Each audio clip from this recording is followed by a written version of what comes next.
Bonjour les enfants, bienvenue sur Spam Math, la chaîne qui te spamme de maths. C'est Paul de la chaîne Math Fastoche, ingénieur pédagogue spécialisé dans l'accompagnement des lycéens qui visent l'excellence. Si vous visez l'excellence à moindre frais, rendez-vous sur le premier lien en bio sur la description. Vous aurez le meilleur bouquin pour 10 euros.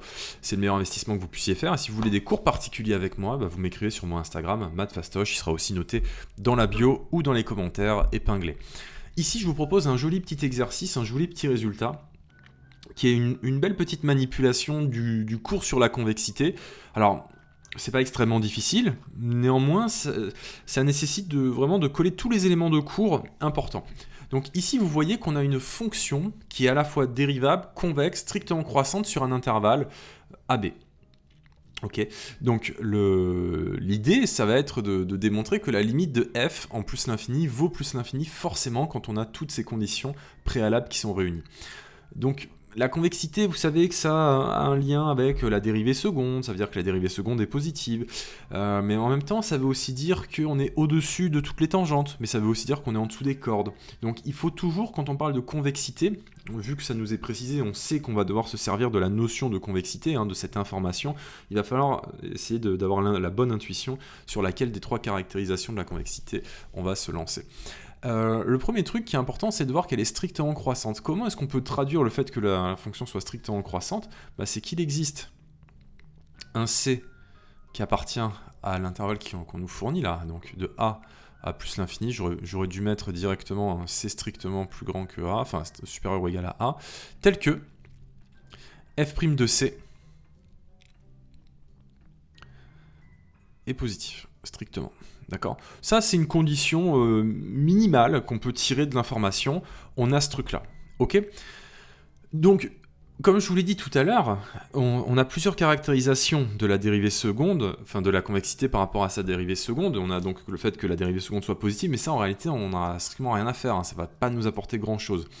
Concernant les cordes, on n'a pas vraiment d'égalité à montrer avec des constantes, etc. Donc, a priori, c'est pas ça qu'on va utiliser, mais plutôt le fait qu'on est au-dessus des tangentes. Moi, ce que je vous propose, c'est qu'on essaye de trouver l'équation de la tangente au point d'abscisse C. L'équation de la tangente au point d'abscisse C, c'est quoi ? C'est f' de C, facteur de x moins C, plus f de C. D'accord ? Ça, normalement, vous devez le savoir, c'est le programme de première SP. Ça se démontre très facilement, ce genre de petites formules. Il y a plusieurs façons de le démontrer, ça se démontre très facilement. Nous, ce qu'on sait, c'est que vu que notre fonction est convexe, en fait, notre fonction f de x, elle est convexe sur ça, d'accord ? Sur cet intervalle-là. On sait que f de x, dans cet intervalle-là, elle est toujours supérieure à ça. D'accord ? À f' de c. J'aurais dû écrire y, mais bon, je me suis lancé. f' de c, facteur de x moins c, plus f de c. Bon. f de c, notre fonction, elle est continue. Déjà, elle est dérivable, donc elle est forcément continue. Donc f de c, ça existe et c'est fini. Ça a une valeur finie. Ça, c'est pareil. f' de c, ça a une valeur finie qu'on va noter alpha. Ok. Ça, je vais le noter bêta.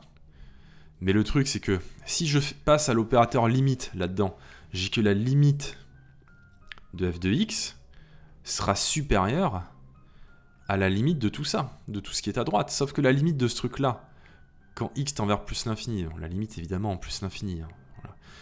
C'est écrit dans l'énoncé, mais il faut toujours le préciser, la limite de ce truc-là, vu que c c'est un nombre fini, ça, quand x va tendre vers plus l'infini, ça va faire plus l'infini. Plus l'infini, alors f' de c, on a dit que c'était positif, donc tout ça, ça va faire plus l'infini. Ça c'est important, le fait que f' de c soit positif, parce que sinon ça pourrait être moins l'infini, et ça pose problème. Et f de c, quelle que soit sa valeur, qu'elle soit positive ou négative, on n'en a rien à cure, pour rester poli. Je n'en ai cure. Dans tous les cas, ça ne changera pas le résultat final, qui sera toujours plus l'infini. Par conséquent, notre fonction f de x, elle est plus grande que plus l'infini. Voilà. Enfin, c'est pas très joli d'écrire les choses comme ça, mais ça fait le taf. Petite, encadrée, sympa. Et on a bien démontré le résultat qui était demandé dans l'énoncé.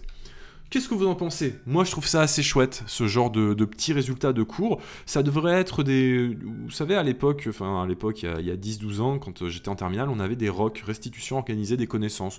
Moi, je trouve que là, franchement, on est clairement dans le cadre d'une petite restitution organisée des connaissances. C'était Paul de la chaîne Math Fastoche pour Spam Math. Je vous dis à la prochaine. Salut!